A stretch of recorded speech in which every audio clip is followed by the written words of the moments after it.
estoy viendo. ¿Me ayudas? Sí, estoy. Bueno, a ver.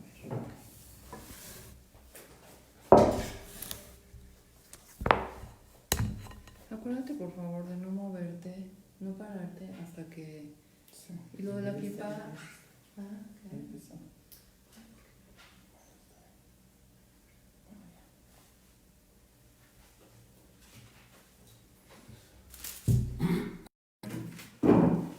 Buenas noches, Shavuot Tov.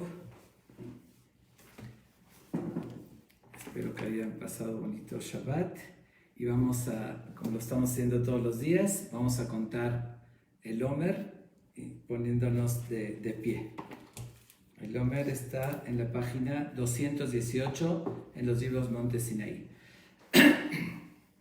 לשם ייחוד, קודשא בריחוד וכתבי יחיד ורחמים ורחים וזכור ליחד שם וכבבקה ביחוד השם ושם כל ישראל אנחנו באים לכנס סבילת העומר לתקן שושן מקום העליון לעשות נחת ולך ליוצאנו ולעשות לסומבוננו וינועמון עליונו עלינו ומעשי ידינו כוננה עלינו מעשי ידינו כוננה ואדוני גמור בעדי אדוני חזך לעולם מעשי ידיך על טרף אקרא לאלוהים עליון לגמר עליו ונאמר ואעבור עלייך ואלך לבוסס על דמייך ואומר לך וימי חיי ואומר לך וימי חיי ברכי נפשי את אדוני אדוני לא גדלת מאוד וגדל לבשת ותאור כסלמנות השמיים כיריעה וישון מוריי ורבותיי ברוך אתה אדוני אלוהינו מלך העולם אשר קידשנו במצוותיו וציוונו על ספירת העומר היום 10 ימים לעומר שם שבוע אחד ו3 ימים. Ahora sí, decir la verajá y contar el Omer que estamos el día 10. La verajá si lo contaron todos los días.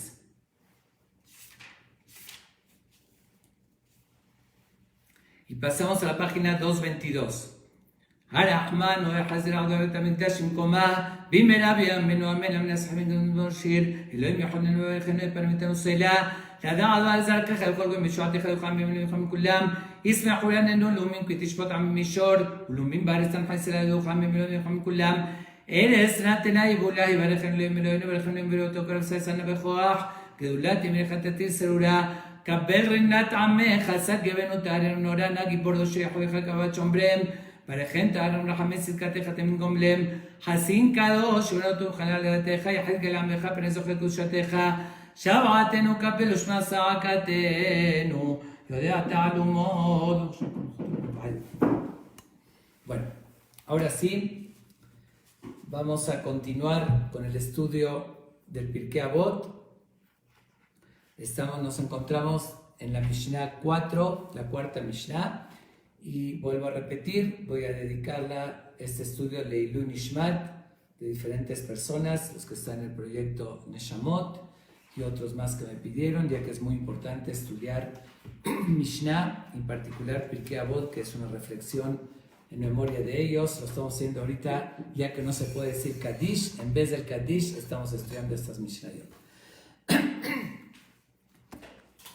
Voy a comenzar con la cuarta Mishnah que dice lo siguiente: Yosef ben Yoezer ish Sereda ve Yosef ben Yohanan ish Yerushalayim kibelu mehem.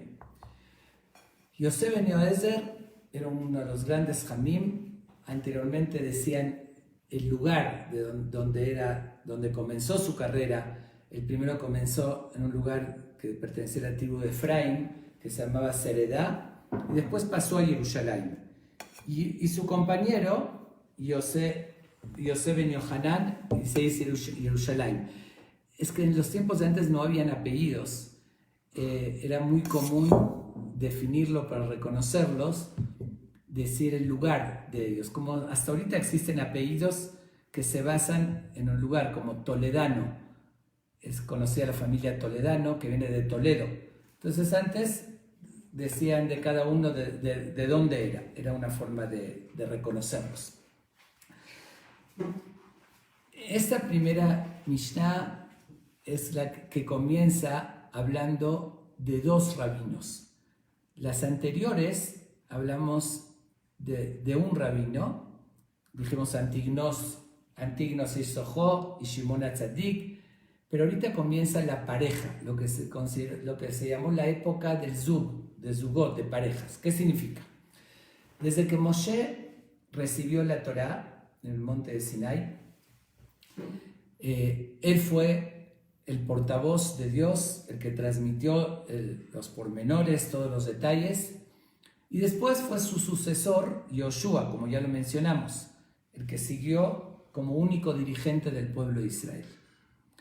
Después de Yoshua vino la época de los jueces, que lo menciona en el Tanaj, que justamente el primer libro del Tanaj es Yoshua, de los profetas, después Shofetim, la época de los jueces, iban mencionando cada juez que tomaba el poder, era el dirigente único del pueblo de Israel, después llegaba otro.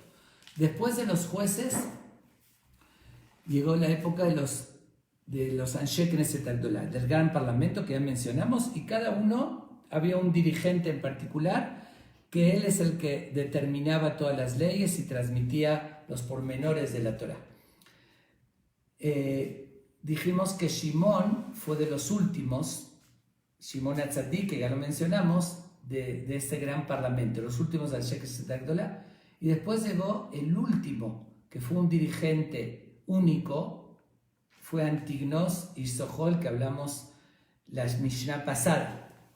Después de él comenzaron de a pareja. ¿Qué significa? Aquí estamos viendo Yosef ben Yoezer y Yosef ben Yohanan. Ambos tomaron el poder, empezó una época que Yosef ben Yoezer se llamaba Nasi, presidente o príncipe, como se le decía, que era el que dirigía todo cómo se llevaba la religión y todas las decisiones, y Yosef ben Yohanan. Yosef ben Yoezer era el Ab-Bedin, el jefe del tribunal. En ese entonces el tribunal estaba compuesto se llamaba el Sanedrín, el gran tribunal de 71 integrantes, era 71 y no 70 porque tenía que haber mayoría. Si había una discusión, entonces podía llegar a ser que sean 36 que opinen algo y 35 y se puede inclinar a la mayoría. Entonces, fueron parejas que uno era el jefe del Sanedrín, del tribunal, y otro era el presidente, el que dirigía al pueblo de Israel. Ahorita estamos comenzando en esta época donde es la primera pareja Yosef ben Yoezer y Yosef ben Yohanan. Y lamentablemente, digo lamentablemente porque de ahí comenzó una época diferente. Hasta ese momento no existía ni una sola diferencia ni discusión en todo el pueblo de Israel. No habían dos opiniones. Obviamente que no habían Ashkenazim y Sefaradim, es el que uno tiene ciertas costumbres y otro tienen otras. Entre los mismos Sefaradim hay muchísimas tendencias, en los mismos Ashkenazim, y Hasidim y Litaim, y cada grupo con costumbres y opiniones y rabinos que discuten. Hasta ese momento no existía dos opiniones. El pueblo de Israel tenía un dirigente y era una sola indicación y una sola línea. La primera discusión que existió en el pueblo de Israel fue justamente cuando ya hubo dos dirigentes, porque si hay un solo dirigente no cabe la discusión, él es el que opina. Cuando hubo dos cabezas empezaron las discusiones. Por eso es conocida la historia de Eliyahu Naví, no la voy a contar ahorita, pero que cuando quiso bendecir a un pueblo, que se superen, dijo que tengan una sola cabeza, un solo dirigente. Y cuando quiso lo contrario, maldecir a un pueblo, dijo que sean muchas cabezas, porque no hay algo peor que dividirse y tener muchas cabezas. Ahí empiezan las discusiones y los problemas. De todos modos, volviendo a ellos, fue la primera discusión que hubo en la historia de la Torá oral, que era un detalle que hoy no es relevante, era cuando estaba el Bet HaMikdash, cuando se va una ofrenda en la fiesta, en Yom Tov. Entonces Yosef ben Yohanan decía que no se puede poner las manos encima por ser Yom Tov, y el otro opinaba que sí se debe ponerlas. Un detalle que se llama semijá, ahorita como dije no es relevante para hoy, pero ya empezaron, se quedaron con la única discusión, y no era, obviamente que no es algo de fondo. En los fundamentos de la Torá no cabe discusiones porque la Torá define claramente los valores y los preceptos. Las discusiones que surgieron posteriormente fue de forma, de detalles y no de fondo. Pero de todos modos, si hubiese un solo dirigente, ni se prestaría a esas discusiones. Empezaron parejas y después ya se hicieron escuelas. Ahora sí fue exponencial, ¿eh? Me recuerda un virus que se oyó por ahí, que empieza con uno, con unas cuantas, y se va exponiendo y multiplicando. Así empezaron las discusiones del pueblo de Israel, hasta que llegó esta discusión que era única, se mantuvo hasta Hillel y Shammai, que eran grandes dirigentes. Entre ellos discutieron 3 cosas, y según la opinión de Yerushalmi, 4 cosas, pero fue nada más eso. Después los alumnos, las famosas escuelas Bet Hillel y Bet Shammai, ya discutieron en muchísimos temas, y después empezó ya la época del Talmud, donde se multiplicaron las opiniones y las discusiones. Ok, pero yo quisiera, antes de continuar con esta Mishnah, una semblanza de este gran rabino Yosef ben Yoezer, para que conozcamos quién era, que al margen, su nombre era Yosef, tanto de él como de su pareja, Yosef ish Seredá, de Seredá, y Yosef, hijo de Yerushalayim. ¿Por qué se hacían llamar Yosef, que es más corto, es diminutivo, ¿no? En vez de Yosef, Yosef, porque justamente hay una explicación que Yosef suma 86, que es el nombre de Hashem conocido como Elohim. Elohim suma 86. Y hay un pasú que dice Elohim y Hashem, que Hashem esté con ustedes. Entonces, como invocando a que Dios esté con ellos y que simbolice el nombre de Dios, de Elohim, por eso se hacían llamar en diminutivo, en vez de Yosef, Yosef.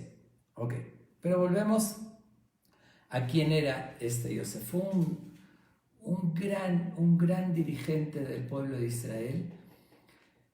Él también permitió 3 cosas que hasta ese momento estaban prohibidas y que también lo valoraron mucho el pueblo de Israel, que lo llamaron Yosef Sharia, Yosef el que permite.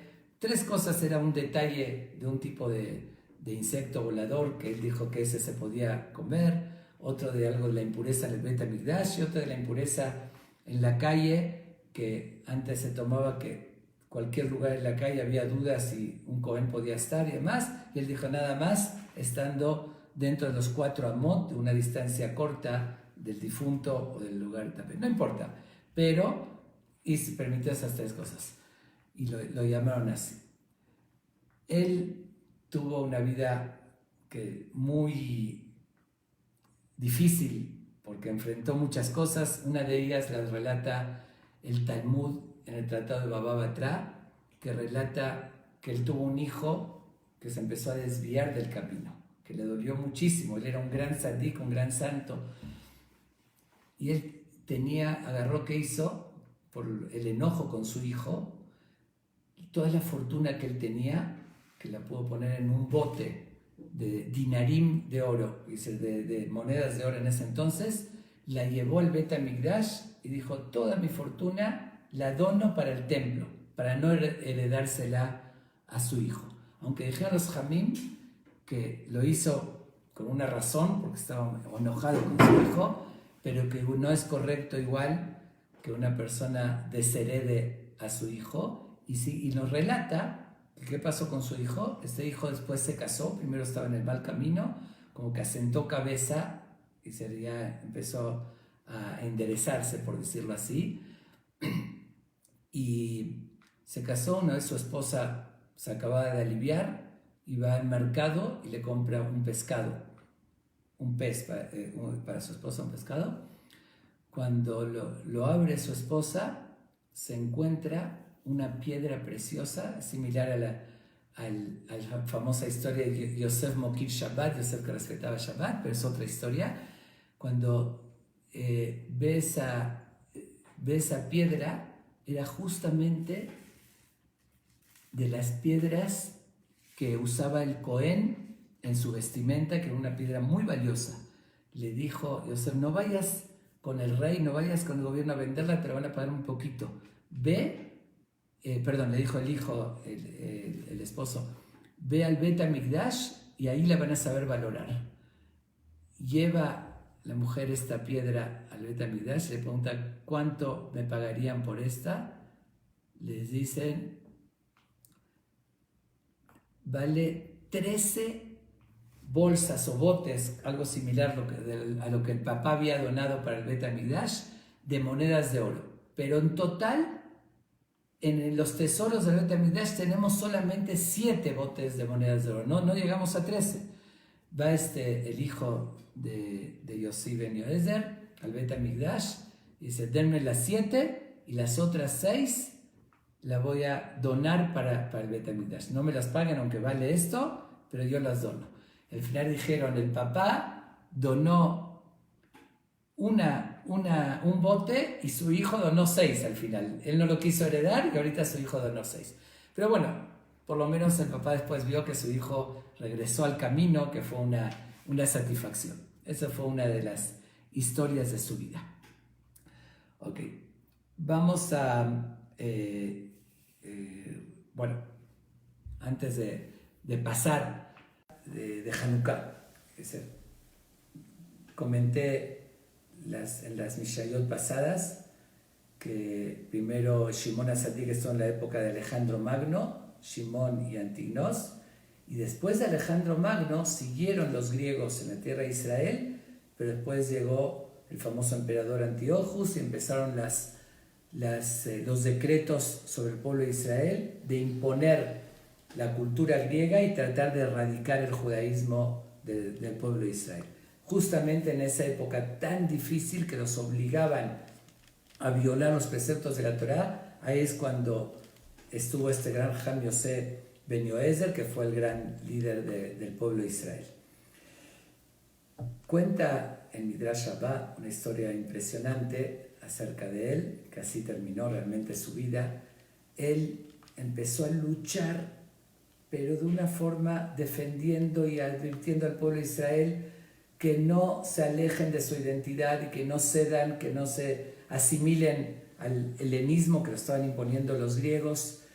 Pero cuando empezaron a crecer los decretos y vieron a este gran líder que se oponía rotundamente, vieron los griegos que él se oponía, lo empezaron primero a tratar de convencer, seducir, prometiéndole riquezas y poder y todo, si él aceptaba esa cultura. Y obviamente que no solamente que no lo aceptó, sino al contrario, cada día les decía, den sus vidas y no cedan y no lleguen a traicionar sus valores y su judaísmo. Y así pregonaba, hasta que lo detuvieron y lo condenaron a muerte. Pero él tenía un sobrino, se llamaba Yaquim Ish Serorot, que el sobrino fue mucho más débil y sí se convirtió al helenismo y se hizo un sacerdote de los helenistas. ¿Y cuándo fue el día que lo llevan a este gran jajam para matarlo? Era un Shabbat. Le pidieron los griegos al sobrino Yaquim que haga un último intento a ver si lo puede convencer cuando ya lo iban a llevar a matar con torturas, que fue algo impresionante. A ver si lo podía convencer. Yaquim llega montado en su caballo, le habían dado todos los honores los griegos porque era alguien importante, para demostrar a los demás que el que se asimilaba le iban a premiar al máximo. Llegó en su carroza con su caballo y ve a su tío que lo estaban llevando a la horca, amarrado y maltratado, y le hace un comentario de aquí para como convencerlo. Le dice, ve tú en qué vas, ve tu caballo, refiriéndose a la horca, y ve mi caballo, mira qué honores. Y dice, como diciéndole, tú que te aferras a tus principios, a tu judaísmo, mira cómo estás y mira cómo estoy yo, que me asimilé. Le contesta a su tío, Yossi ben Yoezer, le dijo, Yossi ben Yohanan, le dice, si a los que hacen la voluntad de Dios les va así, ni hablar los que no hacen. Pero él se sorprende, no entendió. No, perdón, dijo, si los que hacen la voluntad de Dios, refiriéndose a él, que bueno, que hace la voluntad de Dios, le va así, ni hablar los que no hacen, refiriéndose cómo les va a ir en el mundo venidero. Le dice, pero yo estoy perfecto. Mira tú que haces la voluntad de Dios, mira cómo estás y cómo estoy yo. Le dice, si a los que no hacen tienen esa recompensa de que están con estos honores, a los que hacen cuanto más y más, refiriéndose también al mundo venidero. Y se le dijo por los dos lados. Dice, los que hacen la voluntad de Dios también tienen estos sufrimientos, porque a veces Dios hace una capará y uno en este mundo sufre, dice, pero en el mundo venidero va a tener todas las recompensas. Y los que no hacen tienen esta recompensa por algo bueno que hicieron, y después en el otro va a ser todo lo contrario. Esas palabras que se la volteó su tío, porque él le quiso decir, mira, yo estoy mucho mejor que ti, mucho mejor que tú, y le dijo, ¿tú crees eso? Si a pesar de que yo soy sadik, es decir, que soy justo y me acerco a Dios, igual tengo esa situación, y tú a pesar que te alejaste, igual tienes ese premio, imagínate cuánto más y más que va a ser en el otro mundo, cuánta recompensa yo voy a tener y cuánto castigo tú vas a tener. Esas palabras le llegaron muy fuerte a su sobrino, porque él sabía en el fondo que esa era la verdad. Y como se lo dijo tan directo, en esos momentos él impide, dice a los griegos que tenía que ir por algo que se le olvidó, que ahorita regresa, se salió de ese lugar y empieza a dirigirse a Dios, a llorar y a pedir perdón a Dios, pero de todo corazón. Dice que llegó a una situación que recibió sobre él las 4 muertes que daba el Bedín, Sequilá, Serefá y Rebejene, bueno, diferentes, y así muere arrepentido y pidiéndole perdón a Dios. Mientras, donde estaba su tío, Yosef ben Yohanan, lo estaban esperando para que llegue antes de colgar a su tío.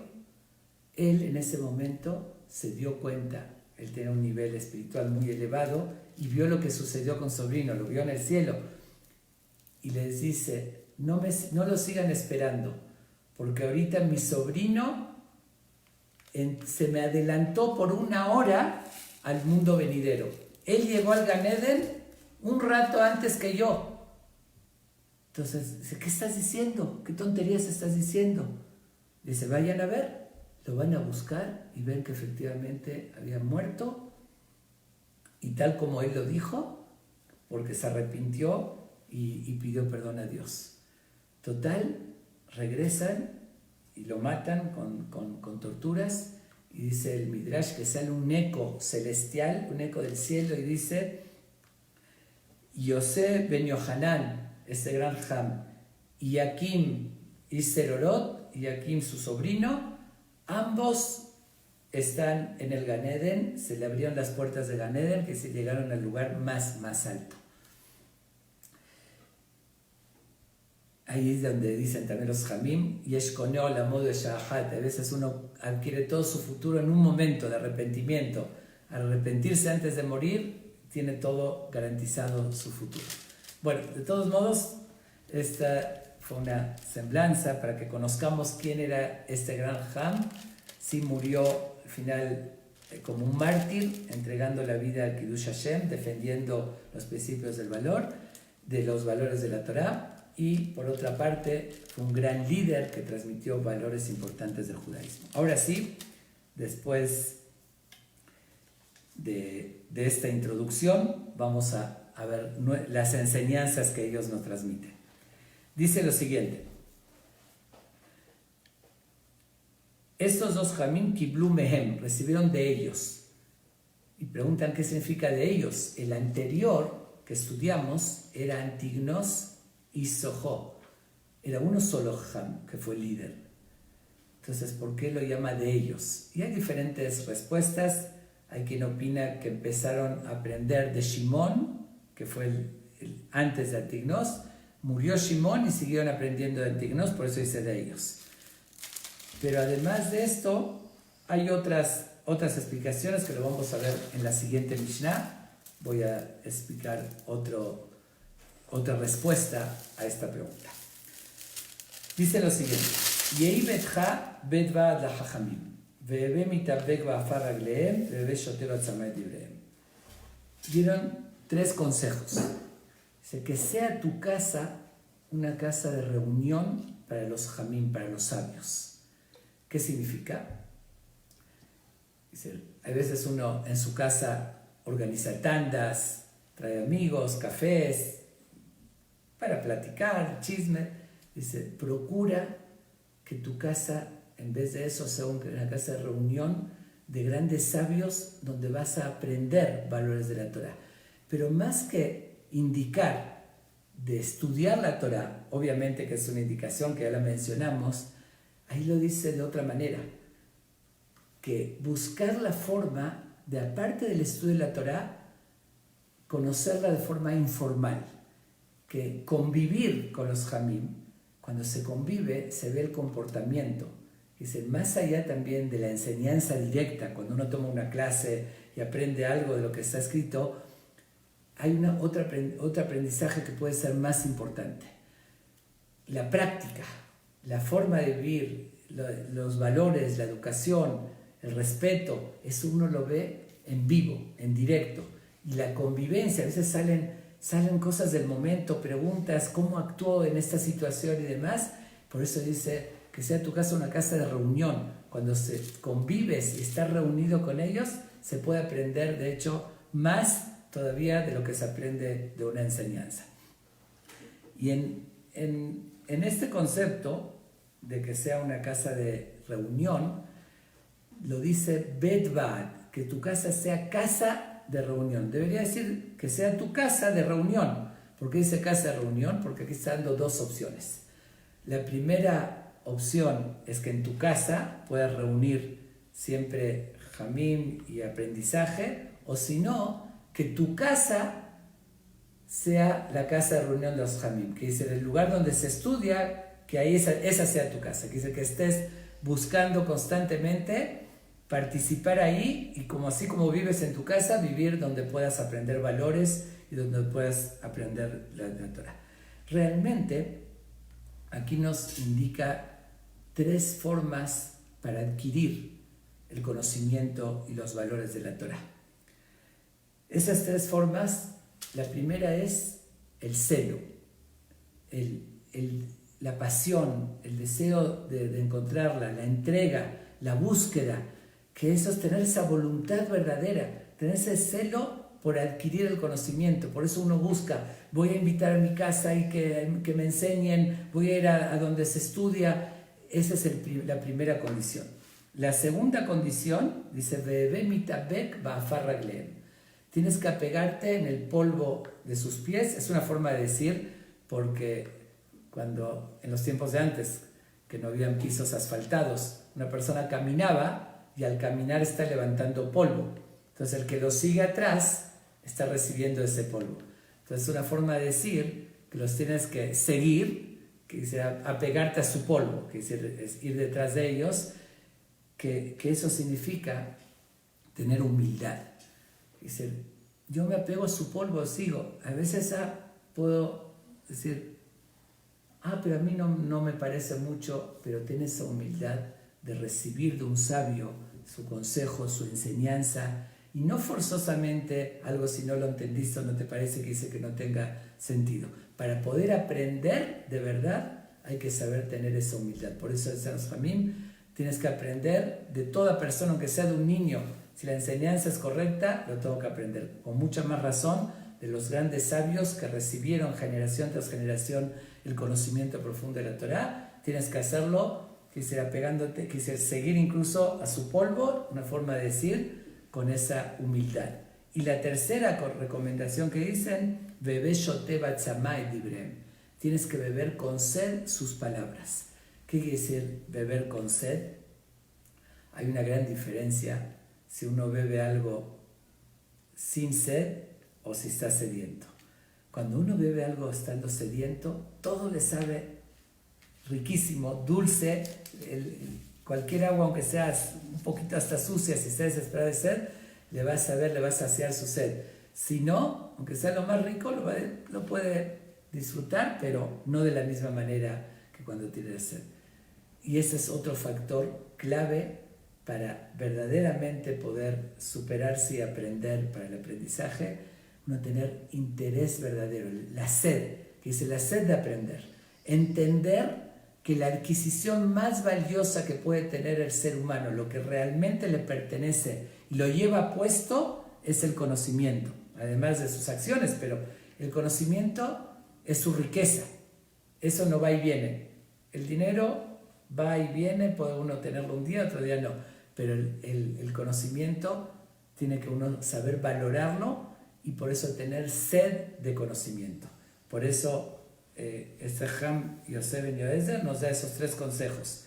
Buscar apegarte a los Hamim para estudiar, para aprender, y además de aprender, ver en la práctica esa educación informal, ¿no? Lo que va más allá de la enseñanza directa, el comportamiento y demás. Tener la humildad, que es, como dije, tener primero celo de querer aprender, después la humildad y por otra parte hacerlo con gusto, con sed, que es realmente cuando uno tiene sed no se fija tanto.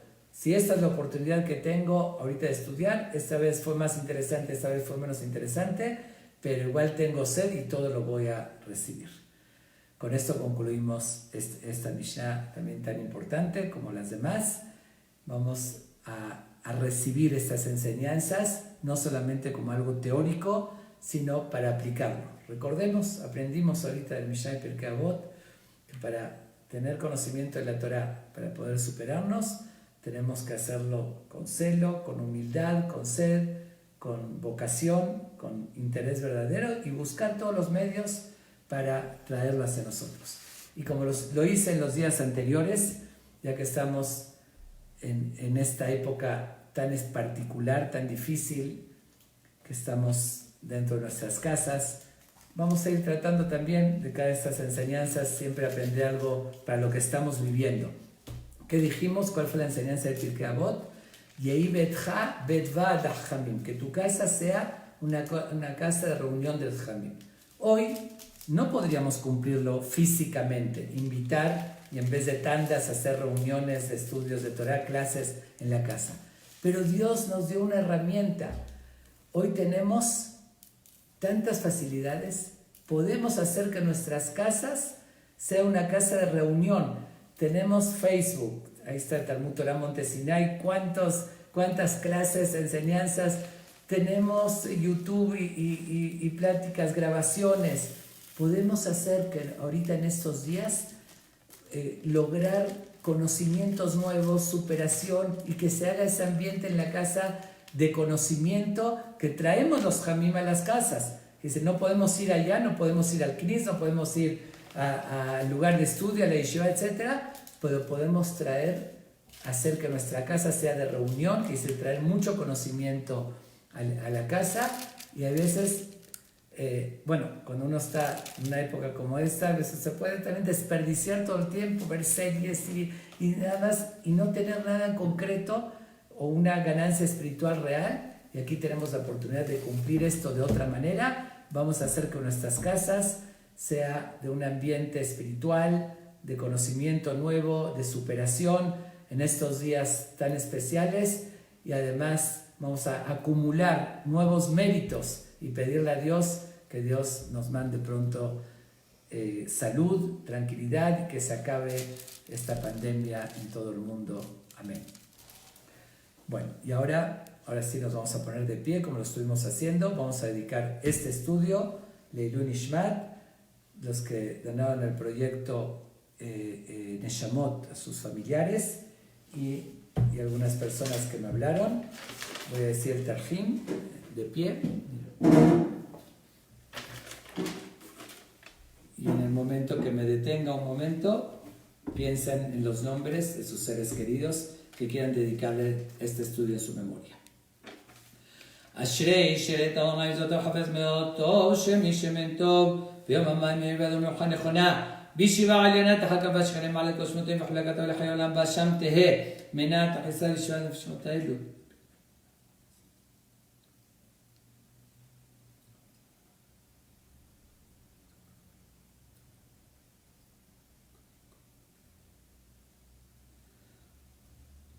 דין פטרו מן רוח השם תנחם בגן עדן פטרו מן המנקר ותראה מהשם הרעה מלך מלכים מלכים ברחמה וחוסך להם ילווה להם מהשלום ועל משכבם יהיה שלום ככתיב יבוא שלום ינוח למשכבות המולך מכוחו הם וכל בני ישראל שוכבים מים בכרחם והשיחות וכן יהי רצון ונאמר אמן וזה הלימוד לעילוי נשמתם נפשם בטוב ילינו וזרעם ישוערס. Nos vemos mañana 8:45 de la noche. A contar el Omer y estudiar la siguiente Mishnah de Pirkei Avot. Muchas gracias por la atención.